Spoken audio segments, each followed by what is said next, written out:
our country's leaders incredible, but they're mostly lawyers. Their country's leaders, and because they're trying to keep us safe, rule of law, governing.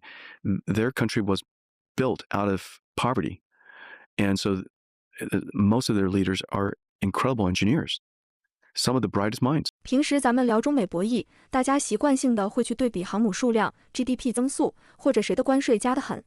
但今天，我想带大家换个维度，去看一个隐藏的极深，却决定了这两个超级大国最终命运的底层密码。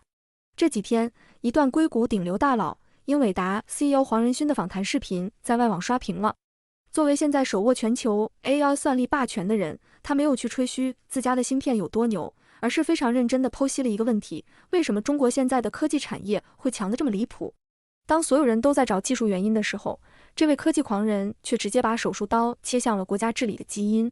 他抛出了一个极其扎心的对比：美国的领导层大多是精通法条的律师，而中国的领导层却是一群从一穷二白中打拼出来的顶尖工程师。一个是靠打官司维持秩序，一个是靠画图纸搞建设。这种统治阶级职业背景的降维打击，到底是如何塑造了今天中国在 AI 新能源领域那恐怖的内卷与爆发的？来，咱们听听这位硅谷大佬是怎么扒开这层血淋淋的真相的。Incredibly successful in building up its technology sector. What do you understand about how China is able to, over the past 10 years, build so many incredible world-class companies, world-class engineering teams, and just this technology ecosystem that produces so many incredible products? A whole bunch of reasons. Well, first of all, let's start with some facts. 50% of the world's AI researchers are Chinese, plus or minus, and they're mostly in China. Still, we have many of them here, but there's amazing researchers still in China. Their tech industry showed up at precisely the right time. At the time of the mobile cloud era, their way of contributing was software. And so this is a country's incredible science and math, really well-educated kids. Their tech industry was created during the era of software. They're very comfortable with modern software. China is not one giant economic country. It's got many provinces and cities with mayors all competing with each other. That's the reason why there's so many EV companies. That's the reason why there's so many AI companies. That's the reason why there's so many, every company you can imagine, they all create some of them. And as a result, they have insane competition internally. And, what remains is an incredible company. They also have a social culture where it's family first, friends second, and company third. And so the amount of conversation that goes back and forth between, they're essentially open source all the time. So the fact that they contribute more to open source is so sensible because they're probably, what are we protecting? My engineers, their brothers are in that company, their friends are in that company, and they're all schoolmates. The schoolmate concept. It's one schoolmate, your brother for life. And so they share knowledge very, very quickly. And so there's no sense keeping technology hidden. You might as well put it on open source. And so the open source community then amplifies, accelerates the innovation process. So you get this rapid, incredibly great talent, rapid innovation because of open source and just, the nature of friends, and insane competition among the company. What emerges is incredible stuff. And so this is the fastest innovating country in the world today. And this is something that has everything that I've just said is fundamental to just how the kids were grown, the fact that they have excellent education, the fact that parents want them to do well in school, the fact that their culture is that way. These are just the thing about their country. And they showed up at precisely the time when technology is going through that exponential. Plus, culturally, it's pretty cool to be an engineer. It connects to all the components that you're mentioning. It's a builder nation. It's a builder nation. Yeah, it's a builder nation. Our country's leaders, incredible, but they're mostly lawyers. Their country's leaders, and because they're trying to keep us safe, rule of law, governing. Their country was built out of poverty, and so most of their leaders are incredible engineers, some of the brightest minds. To take a small tangent, because you mentioned open source, I have to go to Perplexity here, who you have been a fan of a long time. I love it. Yeah. And thank you for releasing open source Nematron 3 Super, which you can also use inside Perplexity to look stuff up. Yeah. Now, which is a 120 billion parameter open weight MOE model. What's your vision with open source? So you mentioned China with DeepSeek, with Minimax, with all these companies really pushing forward the open source AI movement, and Nvidia is really leading the way in close to state-of-the-art open source LLMs. What's your vision there? First, if we're going to be a great AI computing company, we have to understand how AI models are evolving. Mm-hmm. One of the things that I love about Nematron 3 is not just a pure transformer model. It's transformer and SSMs.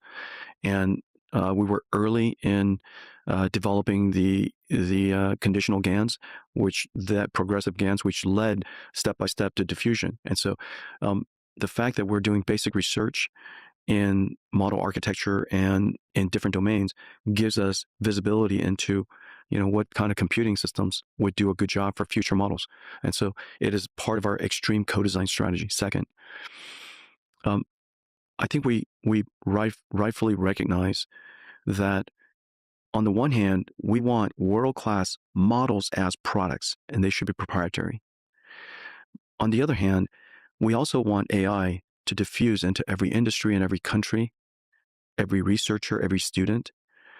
And if everything's proprietary, it's hard to do research and it's hard to innovate on top of, around, with. And so open source is fundamentally necessary for many industries to join the AI revolution.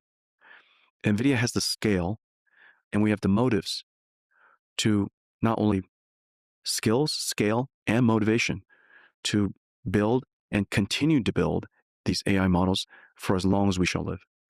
And so therefore we ought to do that. We can open up, we can activate every industry, every researcher, every country to be able to join the AI revolution. There's the third reason, which is to recognizing that AI is not just language. These AIs will likely use tools and models and subagents that were trained on other modalities of information. Maybe it's biology or chemistry or,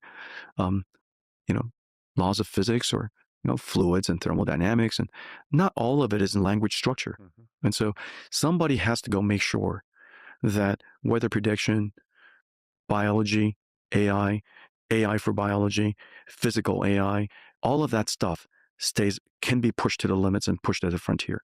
We don't build cars, but we want to make sure every car company has access to great models. We don't discover drugs, but I want to make sure that Lilly has the world's best biology AI systems so that they can go use it for discovering drugs.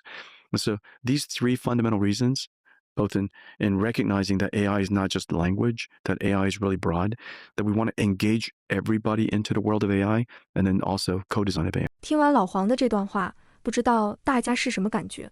在茶水间里，我真的觉得这才是真正懂中国、懂底层逻辑的狠人。他没有用那种居高临下的西方视角来批判我们的内卷，反而看透了这种竞争机制背后那股能够重塑世界的巨大生产力。咱们细品他提到的两个关键词：工程师治国和市长内卷。这简直是把中美两国近几十年的国运差异给包得一丝不挂了。先说工程师治国，老黄说得很直白，美国的政客大多是律师出身。律师的思维是什么？是玩弄程序，是寻找漏洞，是零和博弈，是在现有的蛋糕上怎么分得更多。所以你看现在的美国，天天搞政治正确，动不动就长臂管辖，挥舞制裁大棒。他们热衷于制定复杂的法案来限制别人，却唯独忘记了怎么去创造新的增量。而中国呢？我们的底色是工程师。工程师的思维是遇到问题解决问题，没有桥就造桥，没有芯片就死磕芯片。我们习惯于把图纸变成现实，用实打实的钢筋水泥和代码去把蛋糕做大，这就叫崇尚实干。这也是为什么短短几十年，我们能从一穷二白变成现在唯一能在 AI 和新能源赛道上跟美国掰手腕的国家。再说市长内卷，西方媒体总喜欢把我们描绘成一个僵化的、没有活力的计划体制。但老黄一针见血地指出了中国特有的地方博弈。咱们的各省各市为了抢项目、抢人才、拉动 GDP， 那竞争激烈程度比硅谷的企业还要残酷100倍。你要搞新能源车，好，合肥、上海、常州全都拿出最好的政策来吸引你。你要搞 AI 大模型，北京、杭州、深圳恨不得把算力中心建到你家门口。这种从上到下的带着生存压力的良性内卷，逼出了比亚迪，逼出了小米，逼出了像 DeepSeek 和 Minimax 这样能让美国人睡不着觉的神级公司。这根本不是什么西方所谓的不公平补贴，这是在一个巨大的实干型生态里硬生生卷出来的最高效率。所以咱们回过头来看看现在的华盛顿，当他们还在国会山里为了一个预算案互相扯皮，当他们还在法庭上为了选举结果打得不可开交的时候，大洋彼岸的中国正由一群最懂技术的工程师带领着，在实验室里，在黑灯工厂里，日夜不停地迭代着人类的未来。一个是由律师治理，只懂得分蛋糕的老大帝国，一个是由工程师建设，拼命做蛋糕的基建狂魔。这场世纪博弈，其实在底层的逻辑代码上就已经分出了高下。好了，今天咱们换个脑子，从科技巨头的视角看了看这盘大棋。你觉得工程师思维是不是中国崛起的最大秘密武器？欢迎在评论区留下你独到的见解。记得点个关注，这里是阿欣的茶水间，咱们下期再会。